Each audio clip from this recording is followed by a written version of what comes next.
Doctor Hasanuzzaman, প্রভাষক, Naogaon homeopathic medical college. আজ আমরা আলোচনা করব শীতকালে শিশুর সর্দি এর বিশেষ কিছু কারণ এবং এর প্রতিকার।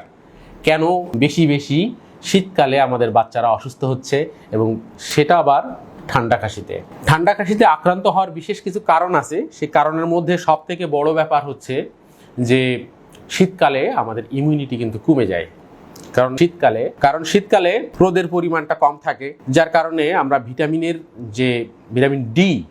ডি এর অভাবটা কিন্তু শীতকালে বেশ হয়। এর পিছনে কিন্তু একটা বিশেষ কারণ আছে। কারণ হচ্ছে যে আমরা বাবা মায়েরা আমরা চেষ্টা করি যে আমাদের বাচ্চাদেরকে বেশ সুরক্ষিত রাখার কারণ, আর সুরক্ষিত রাখার যে প্রসেসটা, সেই প্রসেসে আমরা বিশেষ করে অনেক বেশি করে কাপড় চোপড় তাদের শরীরে আবৃত করে রাখি। তো এইটার কারণে ওই বাচ্চাটা রোদে সাধারণত তার শরীরে রোদের প্রভাবটা খুবই কম থাকে, রোদটা সে পোহাতে পারে না, আর কম পোহানোর কারণে তার ভিটামিন ডি, এছাড়াও আরও বিশেষ কিছু কারণ আছে। সে ঠান্ডায় থাকছে, তার ডি ডিক্রিজড হচ্ছে। তাছাড়াও ইমিউনিটি ধীরে ধীরে কিন্তু এই শীতকালে বেশ লো হয়ে যায়। আর সব থেকে বড় ব্যাপার, শীতকালে কিন্তু একটা প্রাকৃতিক একটা পরিবেশ, যেটা হচ্ছে শুষ্ক পরিবেশ। এই শুষ্ক পরিবেশে আমরা দেখতে পাই যে আমাদের এনভায়রনমেন্টের যে সমস্ত ধুলা বালি, ময়লা, এই আবর্জনাগুলো রাস্তায় থুতু ফেলছে, সেই সমস্তগুলো সকল কিছু সেটা ড্রাই হয়ে যায় এবং সেটা উড়তে থাকে।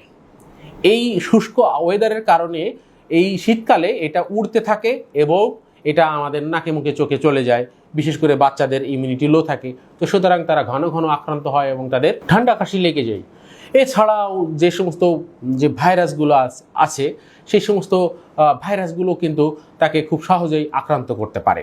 তারপর আরও একটা ব্যাপার আছে, সেটা হচ্ছে ঘরের ভিতরে বেশি সময় ধরে থাকা। আমরা বাবা মায়েরা কি করি, আমরা চেষ্টা করি যে আমাদের ছোট ছোট বাচ্চাদেরকে আমরা যাতে বাইরে বেরোতে না দেই, কেননা শীতে তাদের কষ্ট হবে। সুতরাং আমরা চেষ্টা করি যে তাকে বেশি করে বাইরে ঘুরতে ফিরতে দিব না, বাতাসে বের হতে দিব না। এটা কিন্তু যদিও ভালো, তারপরেও অতিরিক্তটা কিন্তু সবসময়ই খারাপ।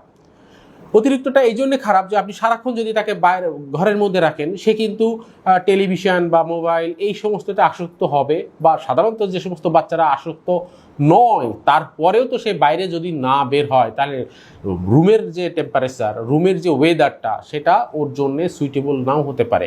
তো সুতরাং সেক্ষেত্রেও যদি স্যাঁতসেঁতে পরিবেশ হয়, ভেজা ভেজা পরিবেশ হয়, তো সেক্ষেত্রে কিন্তু শীতকালে বেশি করে ওই বাচ্চার ঠান্ডা বা সর্দি লাগার সম্ভাবনা থাকে এবং এটা কিন্তু রেসপিরেটরি ডিস্ট্রেস, এমনকি এটা নিউমোনিয়া ফর্ম করতে পারে, এটা পরবর্তীতে ব্রঙ্কাইটিসে রূপ নিতে পারে। এটা বেশ কিন্তু একটা হ্যাজার্ড হয়। প্রত্যেক শীতে কিন্তু আমাদের ক্লিনিকগুলোতে দেখা যায় যে বাচ্চারা প্রচুর পরিমাণে শ্বাসকষ্ট নিয়ে আসছে, বাচ্চারা প্রচুর পরিমাণে কাশি নিয়ে আসছে, সর্দি নিয়ে আসছে, নাক বন্ধ হয়ে যাচ্ছে, রেজাল্টনাইটিস হচ্ছে। তো এই সমস্ত বিষয়গুলো কিন্তু কমন শীতকালে। এটা প্রচুর পরিমাণে দেখা যায় যে একদম শীতের শুরুতে এবং শীতের শেষে। তারপরে ধুলো ময়লাতে যাদের অ্যালার্জি আছে, অ্যালার্জির কারণে কিন্তু তাদের ওই শ্বাসকষ্টটা দেখা দিতে পারে।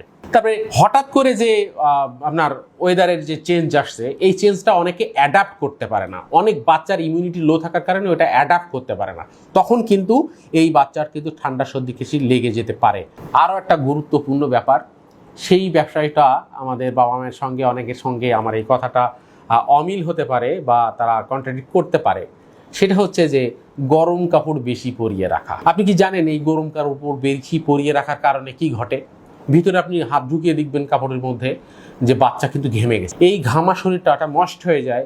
এই যে এত পরিমাণে ভেজা ভেজা পরিবেশ, ও এমনকি দেখা যাচ্ছে প্রচুর পরিমাণে সোয়েটিং হয়ে সে একেবারে ভিজে গেছে। এইরকম ঘটনা প্রায় ঘটে এবং ওই বাচ্চা দীর্ঘ সময় ধরে ওই ভেজা কাপড়ে থাকে এবং তার কিন্তু শ্বাসকষ্ট, এমনকি খুব তীব্র নিউমোনিয়া কিন্তু ফর্ম করতে পারে।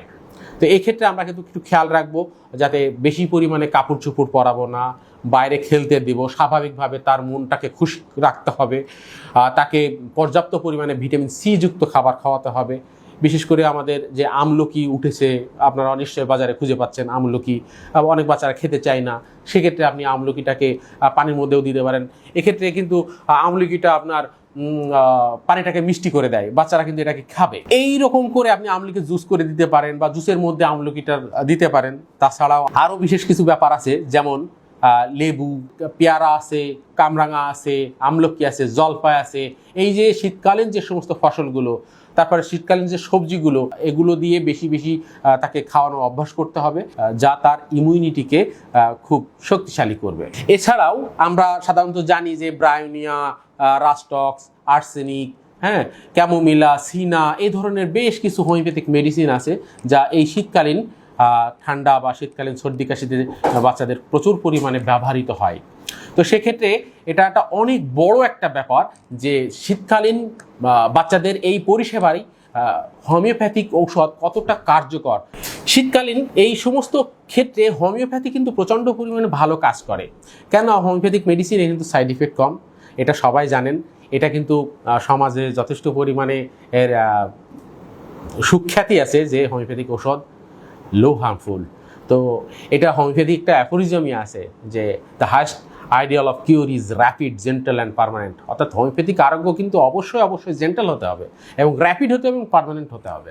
এটা একটা খুব গুরুত্বপূর্ণ ব্যাপার। এই জন্যে আমি ব্যক্তিগতভাবে কিন্তু হোমিওপ্যাথি পছন্দ করি এবং হোমিওপ্যাথি ট্রিটমেন্টও করি। তো ঠিক আছে, আজকে আমরা এই পর্যন্তই আলোচনা। পরবর্তীতে আরও কোনো বিষয় আলোচনা করার থাকলে ইনশাল্লাহ আমরা করব।